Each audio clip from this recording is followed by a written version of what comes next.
ಈ 3 ವರ್ಷದಲ್ಲಿ ನಾವು ಕೊಟ್ಟಿರ್ತಕ್ಕಂಥ ಅನೇಕ ಭರವಸೆಗಳನ್ನು ಈಡೇರಿಸಿದ್ದೀವಿ.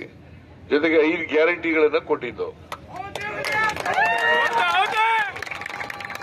5 ಗ್ಯಾರಂಟಿಗಳನ್ನು ಕೊಟ್ಟಿದ್ದು. 5 ಗ್ಯಾರಂಟಿಗಳನ್ನು ಕೂಡ ಜಾರಿ ಮಾಡಿದ್ದೀವಿ. ಶಕ್ತಿ ಯೋಜನೆ ಕರ್ನಾಟಕದಲ್ಲಿ ಜನಸಂಖ್ಯೆ 7 ಕೋಟಿ ಜನ ಇದ್ದಾರೆ. ಅದರಲ್ಲಿ 3.5 ಕೋಟಿ ಮಹಿಳೆಯರಿದ್ದಾರೆ. ಆ 3.5 ಕೋಟಿ ಮಹಿಳೆಯರಿಗೆ ಉಚಿತವಾಗಿ ಬಸ್ನಲ್ಲಿ ಪ್ರಯಾಣ. ಎಲ್ಲರೂ ಹೋಗ್ಬೋದು, ಕರ್ನಾಟಕದಲ್ಲಿ ಎಲ್ಲರೂ ಹೋಗ್ಬೋದು, ಯಾವುದೇ ಮೂಲೆಗೆ ಹೋಗ್ಬೋದು, ಯಾವುದೇ ದೇವಸ್ಥಾನಕ್ಕೆ ಹೋಗ್ಬೋದು, ಯಾವುದೇ ಪ್ರವಾಸಿ ಸ್ಥಳಗಳಿಗೆ ಹೋಗ್ಬೋದು, ಅವರು ಕೆಲಸ ಮಾಡ್ತಕ್ಕಂಥ ಜಾಗಗಳಿಗೆ ಹೋಗ್ಬೋದು, ಅವರು ಶಾಲೆ ಮಕ್ಕಳನ್ನ ಕಳಿಸ್ತಕ್ಕಂಥ ಕೆಲಸ ಮಾಡಬಹುದು. ಅದರಿಂದ ನಾವು ಎಲ್ಲ ಗ್ಯಾರಂಟಿ. ಆಮೇಲೆ ಮಧ್ಯವರ್ತಿಗಳಿಲ್ಲ. ಈ ಗ್ಯಾರಂಟಿ ಯೋಜನೆಗಳಲ್ಲಿ ಮಧ್ಯವರ್ತಿಗಳಿಲ್ಲ.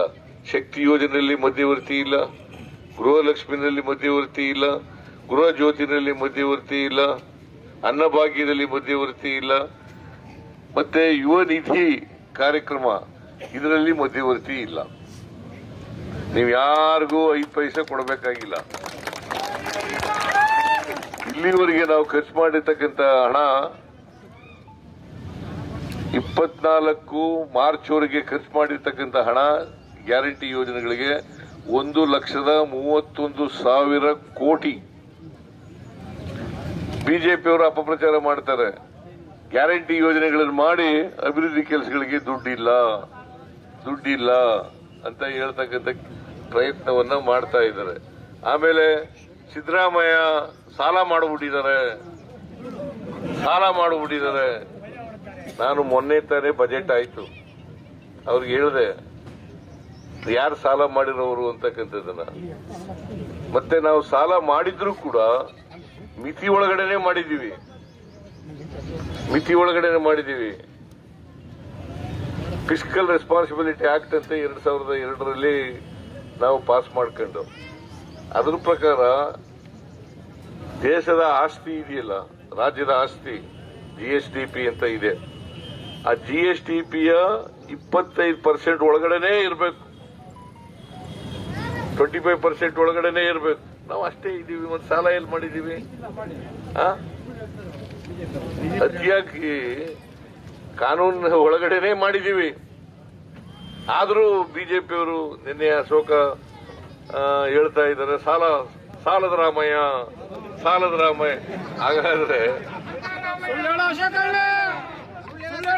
ಸಾಲದ ರಾಮಯ್ಯ ಅಲ್ಲ, ಅನ್ನದ ರಾಮಯ್ಯ. ಹೌದಲ್ವೇನ್ರಿ? 5 kg ಅಕ್ಕಿ ಫ್ರೀಯಾಗಿ ಕೊಟ್ಟವ್ರು ಯಾರು? ಇನ್ನ 5 kg ಅಕ್ಕಿಯನ್ನ ಫ್ರೀಯಾಗಿ ಕೊಟ್ಟವ್ರು ಯಾರು? ಸಿದ್ದರಾಮಯ್ಯ. ಮತ್ತೆ ಸಾಲದ ಸಿದ್ದರಾಮಯ್ಯ ಹೆಂಗಾಯ್ತವೆ? ನೀವು ಯಾರಾದ್ರೂ 200 ಯೂನಿಟ್ ವರೆಗೆ ಫ್ರೀಯಾಗಿ ಕರೆಂಟ್ ಕೊಡ್ತೀವಿ.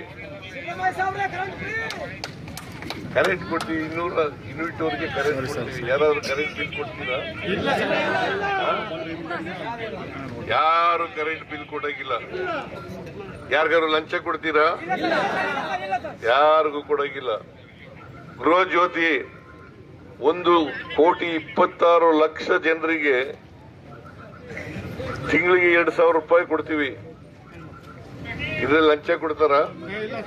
ಹೆಣ್ಮಕ್ಳು ಇದಾರ ಇಲ್ಲಿ? ಏನಮ್ಮ? ಗೃಹಲಕ್ಷ್ಮಿ, ಗೃಹ ಜ್ಯೋತಿ, ಯುವ ನಿಧಿ ಯಾರು ಕೂಡ 5 ಪೈಸೆ ಕೊಡೋಗಿಲ್ಲ. ಮಧ್ಯವರ್ತಿಗಳ ಹಾವಳಿ ಇಲ್ಲ.